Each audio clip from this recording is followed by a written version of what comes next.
All right, what's up, everybody? So I finally did it. Finally doesn't feel like the right word, but to me, it feels like it's been kind of a long time coming in the bigger picture. So I finally have 18-inch arms. Finally got big. Thanks to anybody for following along with the series on me chasing 18-inch arms. I can't believe just how quickly it happened. I'm going to dive into all the stats and everything, my change in body weight relative to arm size, relative to preacher curl strength, JM press strength, etc. But it really just is. It's a cool feeling to be able to accomplish something like that, and it really is humbling to see all of the positive feedback that I've gotten throughout the last was it 5-6 months that I've been doing the series for. It's incredible, it's humbling, and I'm incredibly grateful for anybody that supports the channel. It really genuinely does mean a lot to me because this is not really like a filter or anything. This is exactly who I am, what I do, and what I genuinely love with all my heart. So to see people like you guys be able to kind of relate to that and support it, it really does mean a lot. This isn't like a facade or anything. I'm not like a fake daddy. I'm not pretending to be something I'm not. This is genuinely what I nerd out about, and it's cool to see other people that are in the same boat that I am. So I have a few notes written down today. Really going to be covering anything regarding the series, arm training, my mindset change, my approach to arm training, my stats, which is going to be kind of the fun part for you guys. I know I've gotten a lot of questions about it too, with like my body weight and that kind of stuff. So the first thing I wanted to say was uh, a, a fear isn't the right word, but I guess a worry that I had when I started the channel was I was going to talk all this talk about my training methods and put out all of this information that I genuinely did think and kind of know was good information, as cocky as that might sound, back when I was much smaller. This is 2.5 years ago. My arms weren't even like 16.5 inches, and I had all of these very kind of like concrete, well thought out training philosophies, but I didn't have the physique quite yet to back it up. And the purpose of my channel was two things. It was to discuss my methods, which of course has to come first since the process takes a long time, which is why I'm making this video 2.5 years after starting the channel and why I talked everything first. But the biggest worry I had was being able to walk the walk. There's a lot of doubt, even if I'm very confident in my methods. So to take somebody in myself that was, what, 6-7 years into my training career at that point, to say, well, I'm going to achieve all these lofty goals and these training methods are truly revolutionary for hypertrophy training, I'm proud to be able to say that the methods that I talked about when I first started the channel and continued to refine over time, and obviously speak in probably a much better way, getting more comfortable in front of the camera and just getting older and smarter. Not that I'm smart, but it is a cool feeling to kind of be on that other side and kind of be proud of my younger self when I was 23 and started the channel as just kind of like a passion slash hobby. So I couldn't be happier with how my personal growth has gone in bodybuilding, how the channel's gone, and just how the overall natural community has continued to grow. That's been my biggest priority, is continuing to chip in and help this natural community grow. It's very promising to see. So with that being said, thanks to everybody, and Road to 19 inches will be happening, and it absolutely will go hard. Road to 18 inches was something that I thought would be kind of like the pinnacle of my bodybuilding career. I thought this would be the most enjoyable, the most fun part, and what I'm realizing now is 18 is an arbitrary number. It's a very cool milestone, and psychologically it's very satisfying because it's a whole number. It's comparable to top natural bodybuilders throughout history, and it's a very satisfying and rewarding milestone to hit. But with that said, I am not in a plateau. My progress has not stalled out, and I will be hitting 19-inch arms at some point. The one thing that I have to decide is when I want to do that. There's a couple different routes that I'm deciding which to go down right now. The one that I'm leaning most towards would be, it's a very logical one in my opinion. So obviously I'm mostly peak bulk right now. I wouldn't say I'm like fat or anything, but there's not a whole ton of definition, not a whole ton of vascularity. Part of that's thanks to my freezing cold basement, but of course I can't deny I am bulked up. So there's a couple routes I could go down. First one would be cut and show the gains. The second one would be continue the bulk and maybe aim for 18.25, 18.5, maybe 19-inch arms in kind of a longer term scenario. I think the most logical path to go down would be to take the next 2 to 4 months and recomp. And you might say, well, what's the point of recomping when you're 8 years into lifting and you just made a ton of progress? Like, there's not that much room to milk out gains in recomp. What I'd say to that is, have you seen my legs? I would also say, while some people do say my delts are a strong point, I would say my delts are not where they could be. My delts are something that I have grown very well in the past, and I don't even think they're at their peak right now. I think they have a lot more room to grow and get bigger. While I don't think they're a weak spot and I don't think they're bad, there's a lot of room for growth there, and I would love to spend some extra time before cutting to bring up my legs, to bring up my delts, and continue to grow my arms, back, chest, even though I do think those are relatively strong points for me. So that's going to most likely be my priority over basically the entire summer. And then once I'm done with that, this will probably be, probably be around September, maybe October, maybe late August if I finish things up a little bit sooner.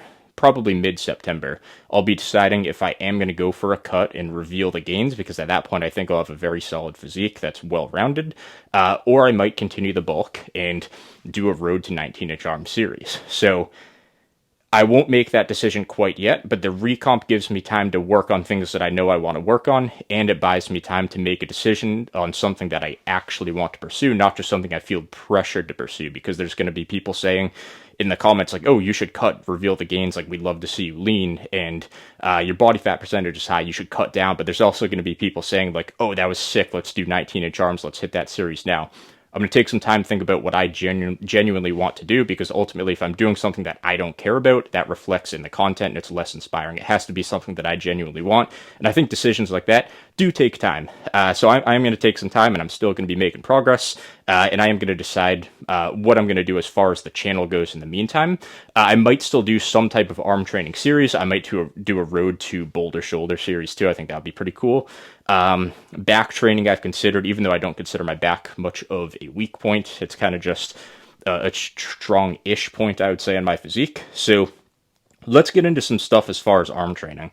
The first thing I'd want to say is arm size standards in the fitness industry are weird. It's hard to articulate this perfectly. It's hard to say it the way I want to, because it's kind of it's not just one concept. It's like a bunch of different perspectives that I think all get blurred together in the fitness industry. There's a lot of people that say like, oh, 18-inch arms, that's like the natural limit, and that's like the best you can do, and it takes forever to get there.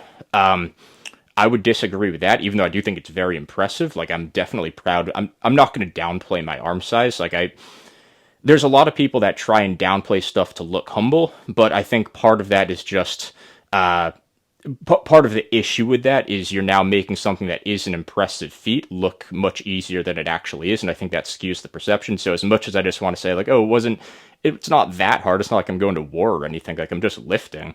It did take a long time, and it did take a lot of thinking, a lot of consistency, and obviously a ton of effort.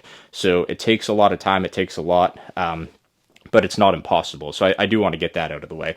I would also say for arm size standards, you can get bigger than 18-inch arms naturally, and that's a fact. There are people that can get to 19, maybe even 20 inches arms, especially if you are a bit on the taller side.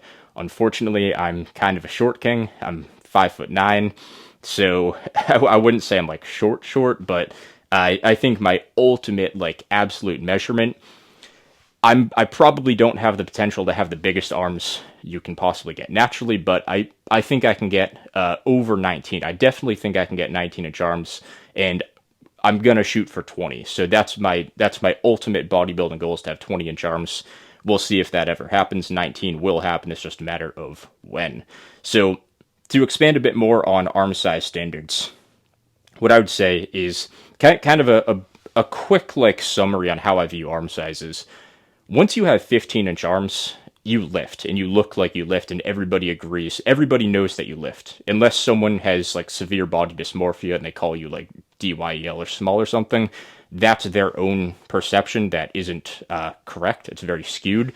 If you have if you have 15-inch arms and you're like relatively lean, under like 22% body fat, you have a lifter's arm. You're big. You're not at your potential by any means, but that's still an impressive arm. 16, that's like a for sure intermediate sized arm. A lot of like the big jacked naturals when they're super lean have 16-inch arms. If you have 16-inch arms and you're like bulked up a bit, yeah, you're an intermediate. That's a good sized arm, and you should definitely be proud of that measurement. But there, of course, is still more room to grow. If you have 17-inch arms and you're under 22% body fat, these all kind of apply to that same body fat percentage. That isn't something you get by accident. There are definitely genetic freaks that can kind of get there from doing like chin-ups and dips and stuff like that. That's definitely the exception, not the norm. That's an impressive arm, and for the vast majority of people, that takes very specific training, and it takes a long time to get to 17 inches. So that's a huge arm. 18 inches, you basically have to be like a perfect human to achieve. Obviously, I'm kidding, but 18 inches is like all of what it took to get to 17, and then like hyper specific, incredible consistency, incredible effort for an extended period of time to get to that point. And yeah, I mean, you guys saw the whole process. I do have one point that I want to talk about a little bit later in this video to kind of counter what I just said in a way. So don't think that I'm like some super hardcore, like, live under a rock. Well, I kind of do. I did live basically underground down here. But I do want to kind of talk about like how serious I take the gym, but how I can kind of take a step back and enjoy life outside of the gym too, because I think the fitness industry gets too extreme at times. And I think this is a good time to talk about that.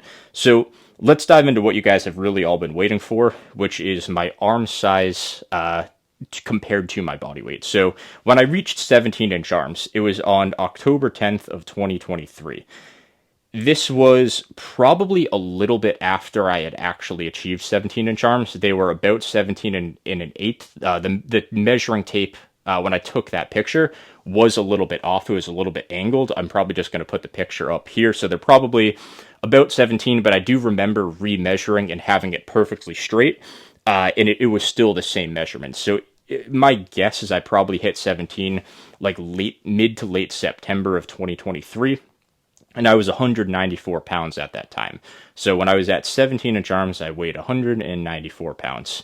When I reached 17.5 inches, this is halfway through November, so it was November 15th of last year, I was 196 pounds, so gained 2 pounds and half an inch on my arms. I think those dates were probably like a little bit skewed, and I wasn't measuring my arms as much as I am now, so my guess is when I hit 17.5, that was just, it happened to be a good day. I probably wasn't quite at 17.5 regularly. So I was, 196 then. That was November 15th of last year. I reached 17 and 3/4 this year. It was March 1st, and I was 201 pounds. So 201 pounds, 17 and 3/4 arms. And then I reached 18, over 18. It was 18.01 on June 19th, so a few days ago. And when I reached 18-inch arms, I was 203.8 pounds. So that was cool to hit. The heaviest I hit on this bulk was, I think, 205.4. My arms were about 17 and 3/4, 17.8. So it does show me that, yeah, there is obviously muscle gain there if I was not at my heaviest weight, but my arms were at their heaviest size. And that's a very good, like, short to midterm measuring tool for basically detecting growth. So all in all, in the whole process of 17 to 18-inch arms, I gained 9.8 total pounds. So 9.8 pounds from 17-inch arms to 18-inch arms over the course of 8 months to go, from 17 to 18. So to go from 17.5, which is what I was at when I started this series, to 18, it was, what was that? So that'd be 6.8 pounds. So I gained just under 7 pounds to gain half an inch on my arm from 17.5 to 18 inches. So let's talk about the strength changes a little bit. So I'll actually just reminded me of something else, which I'll touch on later in the video. So for preacher curls, when I had 17-inch arms, I was doing 90 pounds for 6 reps. Technique was the same. At 18-inch arms, I'm doing 115 for 5, so 25 pounds added to my preacher curls. Granted, it is one less rep, so you could probably say maybe to my 6-rep max, maybe 22.5 pounds. And keep in mind, these are lifts for the arms, so the leverages aren't really going to change. This is an isolation lift. Added fat or added muscle doesn't really change the leverage that much. That's just pure brute strength from added size. Smith JM press. Also keep in mind, these lifts had already been in my program for a long time, so these weren't just like me making noob gains combined with some muscle. This is like purely basically from muscle growth. Smith JM press, this is my other staple lift, obviously, if you've been following the channel. When I had 17-inch arms, I was doing 170 pounds for 10 reps. So 170 for 10. It's already fairly strong, but the JM press is a very untapped lift potential-wise in the fitness industry. People treat it like a skull crusher when it really is more of like a press, like strength potential-wise. And then for 18-inch arms, I'm doing 240 for 7. So to talk about the strength a little bit here,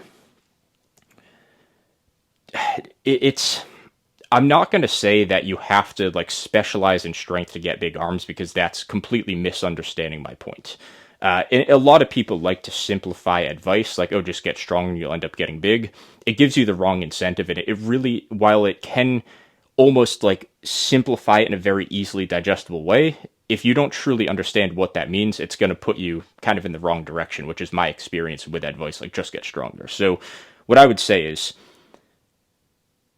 if you aren't getting stronger on these lifts, these are isolation type lifts where the arms are the prime mover, the leverages aren't really going to change, you can't really cheat your technique and all that kind of stuff, you probably aren't really getting much bigger. And one of the things with adding strength and adding weight to these lifts is you can probably add weight to these lifts before you feel ready to.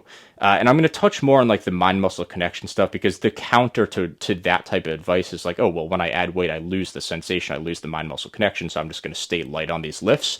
I'll touch more on that in a second, but essentially what I'm trying to say is these lifts will feel hard even with sub-maximal weight. So for me, when I'm using 80 pounds on a preacher curl or 180 pounds on a JM press, those are very sub-maximal weights, but they still feel challenging. So what I'm trying to say is, you won't know what your maximally challenging weight with your ideal technique is until you go for it. So if 100 pounds on a Smith JM press still feels kind of challenging, that doesn't mean that you can't do 110, 120, 130, maybe even 140. So push yourself, get outside of your comfort zone. If your technique sucks or you just get way below your desired rep range, then yeah, it's a little bit too heavy. But I think a lot of people are afraid to go a little bit heavier on their arm lifts because they're afraid to lose the mind-muscle connection. So I might as well touch on the mind-muscle connection here. A lot of the lifts that are good for growth, so things that are like length and biased and very stable, so that's my kind of training philosophy for exercise selection in general, specifically for the arms too. On a preacher curl, on a length and biased lift, it's a very low sensation lift. You're not going to feel a huge stretch because your bicep isn't stretching that much, but you're also not going to feel a huge contraction because there's very little tension. There's no tension at that end range where your bicep is most contracted. It's length and bias, so most tension is going to be at that bottom position here, but your bicep isn't fully stretched. So you're kind of in this weird position where you're not feeling a huge stretch, you're not feeling a huge squeeze, but it's still a very productive length and biased lift. And the biggest counter to doing preacher curls that I hear is people don't feel their biceps when they're doing them, and that's simply because it's a low sensation lift. But you have to switch your mindset from looking at feel and sensation and go more towards execution and mechanics. So when you take something like a preacher curl, it places your bicep under extremely high tension, max tension in the lengthened position, and that's excellent for growth. It's very stable. So just because you don't feel your bicep working doesn't mean it's not a productive lift. And I would actually say there isn't much correlation with feel and growth. So that is something that I would encourage you to probably get out of your heads for the most part. I'm not saying there's not a time and a place for mind-muscle connection, but it's something I would definitely not keep in a high priority when you're picking your lifts for your arms. And if you are going that route, just take it with a grain of salt and proceed with caution. Not that it's dangerous, but I think it's going to hold you back from max growth if you're just going either for lifts that do give a maximal mind-muscle connection where you feel it the most, or if you're using lifts, or if you're just using lifts like a preacher curl or JM press, but you're holding back the weight because you're afraid to lose that mind-muscle connection. The sensation is incredibly overrated, and as long as your mechanics and your setup and your execution is good, you're fine and you're going to grow. So I'd suggest everybody just forget about the mind-muscle connection unless you're in a unique circumstance where you have to get more at a less weight, like working around an injury or something like that. So next part I want to touch on, I hinted at this at the beginning of the video. Balance is key. Lift hard, but also enjoy life. And this is a philosophy that I've really always taken with my lifting. I feel like now that I'm at a point where I've achieved a goal that I've kind of had for my entire lifting career, I feel like I've really gotten there. And having like a balanced life hasn't been holding me back whatsoever. And what I mean by that is I'm not afraid to like push a gym session back a day if I need to. I lift 5 days a week. If someone wants to like go out to dinner when I was supposed to lift on Wednesday, like I'll happily take Wednesday off and just do that session Thursday, do Thursday, Friday, do Friday, Saturday, like all good.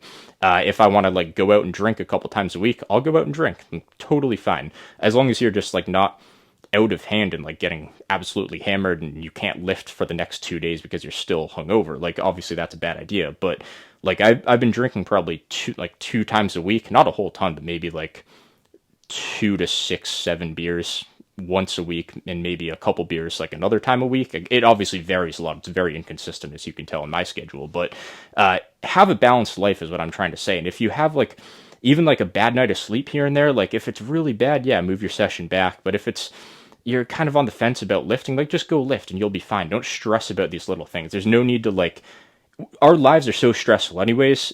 If something's not perfect, don't stress about it. It's just going to make it worse. So have balance. I would also say that the fitness industry likes to say they're balanced, but they're really not. They are using balance as kind of a mask for basically going almost obsessive with their training and their diet. There's a lot of people that are like afraid to have any type of non-whole foods or like any type of junk food or have a sip of alcohol. And they frame this as balance, like, oh, I eat healthy and I lift, like this is a balanced life. It's like, no, you're being more extreme. Like a balanced life is doing a lot of healthy stuff, like lifting and mostly eating healthy, but also not stressing and worrying about having a couple beers or having like dessert once a week or something. So have a balanced life. I couldn't stress that enough. This isn't an excuse to like just go be unhealthy or anything, but remember, balance isn't just doing one thing. It's not just being super healthy and lifting like a robot. It's like being able to go between that and actually enjoying your life. So a little bit of a rant. I would just say I've had a balanced life throughout my entire lifting career, and it's gotten me here, and I've been totally fine. So no need to be obsessive. No need to stress yourself out over like eating, I don't know, like having like a high sodium meal late at night because your weigh-in's not going to be right the next morning, or like having a beer on the weekend. Like, I don't know. You don't have to be perfect for bodybuilding. It's not as hardcore as these influencers try and tell you it is. They just want to seem tough or use it as a mask to hide their own obsessiveness, which is ultimately something that I guarantee you none of these guys would wish they had. They try and frame it as kind of a virtue. Another thing I would say, so to get into more of like the nitty gritty arm training advice, don't beat around the bush, master your lifts. This is the biggest piece of advice I could give to anybody that is a beginner or intermediate lifter. Please hear me out. The biggest mistake people make is having it in your head. I just tapped the mic. That's going to be so loud. I'll have to remember that when I'm editing. So they have it in their head when they put a lift in their program or when they put their program... Oh, my camera just stopped recording. But what I'm trying to say is the biggest mistake that people make is having it in their head when they make their program or put a lift in their program that it's a temporary idea. It's a temporary program. It's a temporary lift. And as soon as they hit a plateau or as soon as they get a little nagging pain, it's out. The splits change, the program's changed, the lift is rotated. And that mindset is going to hold you back an incredible amount. I would say, aside from extreme situations like more serious injuries or nagging pains, when you have a program, stick to it. And this sounds like very basic advice, but the amount of people that I coach, the amount of people that I see in the gym, that as soon as the one little thing goes wrong with a lift, like, oh, rotate it, just change it out. Preacher curls, I didn't add a rep this week, we have to change it.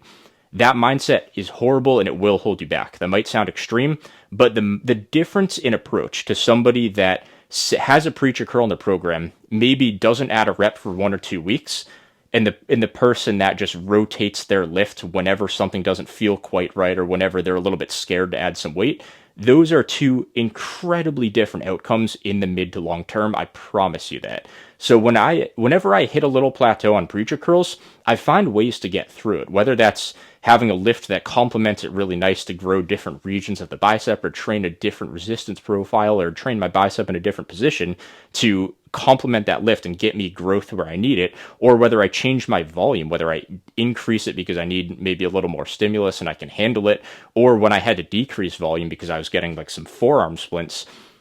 Keeping the preacher curl in my program and mastering that lift is why I have 18-inch arms. It's not from, oh, I got kind of good at preacher curls now. Oh, it doesn't feel right. The progression's slowing down. I'm worried. Let me do cable curls instead. And then, 3 weeks later, these feel kind of stale. The mind muscle connection's not that great anymore. Let me switch those to like alternating dumbbell curls. Like these are low skill lifts for the most part, but having that mindset of always just kind of like beating around the bush will keep your arms small. I promise you that. Like there are ways that you can get around that, sure, but I would say the majority of people, it's not specifically that rotating lifts is the problem, it's your mindset that's the problem. If you're afraid to just actually step in with 2 feet and commit to a specific lift, if you're afraid to do that and you're afraid to like test yourself against any plateau you hit, you're going to stay small. And I can genuinely promise you that. Nothing wrong with rotating lifts, so don't take this the wrong way. When it's an appropriate time to do it, then that's totally fine. But if you have that mindset of as soon as something isn't quite right, you have to just flip everything over and change it, that will keep you small and that will hold you back 100%. So do not beat around the bush. Tackle those lifts head on and actually try to become a master at them. Like preacher curl more than me. Go for it. JM press more than me. Nobody does because, well, some people do. But the reason why most people don't is because with a lift like arms, they're worried about the mind-muscle connection, or they're worried about, oh, I hit a plateau, I couldn't add a rep, so I have to force progressive overload to happen, and I have to change lifts so I can get those noob gains again. That mindset is going to hold you back. I would also say the basics are key. And this is something that people say all the time, but I would also say most people genuinely misunderstand the basics. They don't know what they're talking about when they say the basics work. When they say just do the basics, what people think the basics are for arm training, the arms aren't even prime movers on. They say weighted chin-ups and dips. Those are not the basics. Those are basic lifts that have been around forever, sure. But when you look at the mechanics of how your arms are going to work best, if you look at like the leverages of your biceps and how your triceps work, the basics are preacher curls and Smith JM press. Those are the best lifts to train your arms. I'm not saying there's not other lifts that are just as good, but these are top-notch lifts, and I will always promote them because they are such good lifts. They're fundamentally sound. They have everything you need for hypertrophy. They have stability. They have a length and bias. They put your muscle in a pretty good stretch, and they have a massive range of motion. And most importantly, the arms are actually the prime movers in both of these lifts. I couldn't say enough good things about these lifts. These are the true basics for arm training. These lifts are how I got 18-inch arms. These lifts are what brought me from 16.5 to 18-inch arms. These were the two that were in my program the entire time that took up the vast majority of my volume, my intention, my effort, everything. Like, I can't say enough good things about these lifts. I would not be where I am without these basic lifts. The basics are not weighted chin-ups and dips. The basics are not push-downs and barbell curls just because, they have overload potential. It's like, no, that doesn't even make sense. The basics are the things that matter. Stability, generally the length and bias, the arms of the prime mover. Sick. Like, that's what matters. So what I'm doing, people might say, oh, well, nobody else really does like Smith JM press as hard as you do, or preacher curls as much as you do.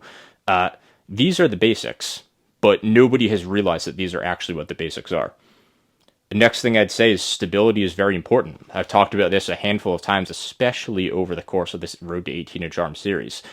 There gets to a point where doing isolation lifts that are unstable are going to challenge your center of mass. So doing something like a standing barbell curl, when you have like 135 pounds in front of you, that's going to completely change the leverages of the lift. It's going to change how much you have to lean back or forwards. When you're doing a push down, it turns into an ab exercise where they're the limiting factor. These lifts, not length and biased, not very stable. They are at first, so if you're a beginner, early, intermediate, that's totally fine. Or they're good as like a secondary lift if you are more advanced or stronger.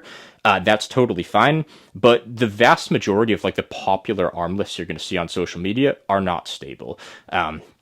They just aren't. And I don't think... Nobody talks about what the basics are for arm training, and it drives me nuts. And what I'm trying to show you is the basics, but people think it's not the basics because it's not popular, so they're conflating the two. So stability is very important. This is what progressive overload potential is. So something like a preacher curl, the leverages do not change because there's arm support and you're seated. So I can go as heavy as I want to. I can put 500 pounds on that thing, and the leverages are still exactly the same. If I put 500 pounds on a barbell, I would never be able to curl that because I would fall face first into the ground every time I tried to pick that up. 500 pounds is an extreme example, obviously, so don't take that literally. I hope nobody did. But what I'm trying to say is you can add weight forever on a preacher curl. You can't add weight forever on a barbell curl and keep your form the same. So when people say, oh, well, it's a barbell, it's a basic barbell curl, you can just add weight forever. No, the lift changes as time goes on. Not saying you can't get big biceps with a barbell. Obviously you can. But if you have the option for a preacher curl, that's going to be the better option. You can disagree with that all you want, but I think there's good logic behind that. Same with a Smith JM press. Like, the leverages do not change as you add weight. With something like a skull crusher or an overhead extension, the leverages do change. If you're going super heavy on those, which you'll have to once you have big arms, those are going to throw you around in different ways. It's going to throw off your center of mass. Again, I'm not saying you can't get big arms with these lifts, and they do have their time and place, absolutely, but having added stability takes any, obviously, internal stabilization that you have to do out of the movement, lets you put all of your effort into a lift that you know so well because it doesn't change over time. So I couldn't recommend these lifts enough, and that's part of the logic behind why I picked these. Length and bias is also incredibly important.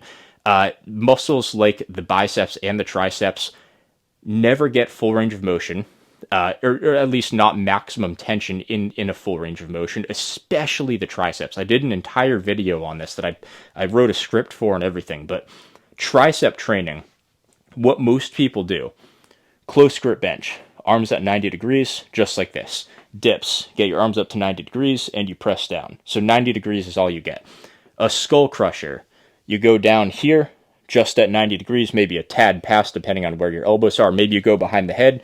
And maybe some lifts, you do go beyond 90 degrees, like a push down. If you push down and then you come up to here, you're past 90 degrees. But guess what? There's barely any tension at the top. So the triceps, from here to here, this entire range of motion, and they can even go beyond this, but I would have to have weight to push my arm even more. That entire range of motion is untrained, which is absurd. There's good evidence to show that a length and bias lift is going to be what's best for growing muscle. Getting a good stretch is excellent for growing muscle, as long as it's not at the expense of other important variables like stability and whatnot. But think about this. The popular training methods, the most popular lifts, the most popular programs, don't train your triceps beyond this point. This entire portion of the range of motion, your triceps are not trained with tension that is enough to grow them. It's truly insane. And that has to change. Like arm training, what we think are the basics are just they're kind of just the easiest. They're just the easy lifts. They're not the actual basics. So I couldn't rant enough about that. Having a lengthened bias, I can't speak again today, it's incredibly important, and this is why I keep talking about it. I keep repeating myself and trying to say it in different ways, so hopefully it can click with you guys. Biceps too, any standing curl, any spider curl that people do, any cable curl that people do, it's always, people chase the contraction, they chase the squeeze, they chase the sensation. There's just not much tension at the bottom, and when you have something like a preacher curl, there's maximum tension when the bicep is lengthened. I do really think it's a game changer for bicep growth. I don't know. I really don't think it's a coincidence that these are the two lifts that I relied on to go from like intermediate to almost, I'd say, like advanced arms that are big. I already talked about the mind muscle connection, and that's pretty much all I got on the list for today. So, yeah, was there anything else I wanted to talk about? I guess not. I kind of feel like I covered everything. So, yeah, I guess with that said, I hope you guys had some good takeaways from today's video. I hope you guys are excited to see at some point the road to 19-inch arms. That's going to be incredibly fun. It's going to be incredibly exciting trying to reach a milestone like that, which is, I think it's going to be crazy. So that's all I got for today. If you have any questions or comments, obviously let me know in the comments. I hope this series of the road to 18-inch arms was helpful. I hope this video was helpful. I had a ton of fun doing it, and I can't say enough how much I appreciate this support. I guess one last thing I could say is when I first started that series, I was doing that for fun and because I knew there were going to be a few people that wanted to see it. I did not expect it to do as well as it did. The videos that I post, it can be anything. They all basically get the same amount of views, and what that says to me is like the people that are in this community that follow this channel, you guys like the content that I make because you know it's gonna be useful or inspiring or educational or whatever it is. So I feel like I can kind of I can't like post anything obviously, but the fact that you guys would watch a series like that, it really does mean a lot because arm training, it can be kind of boring. It's basically, if you watch the series episode after episode, you're watching basically the same thing every time with just a little bit more strength every couple episodes, and that's probably not something that would be good on the YouTube algorithm. So to see that something that wouldn't really do well according to like the general algorithm, to see that continue to sustain well on the channel and get great feedback the whole time, it really does mean a lot, and it shows me that you guys genuinely care about me and this channel, which is it's very humbling. I would also say, just to kind of talk about my future plans, I might do a Road to Bolder Shoulders or Road to Bigger Delts or whatever series. Title, obviously, I don't know yet. I'm definitely going to continue with the full-on training vlogs where I have this mic on and I walk around and obviously do my workout and kind of talk between sets. If you have anything else you want to see or any ideas or anything, let me know. I'll keep it in mind. And that's all I got for today. So thanks everybody for the support. I hope you enjoyed the series. I'll see you in the next episode.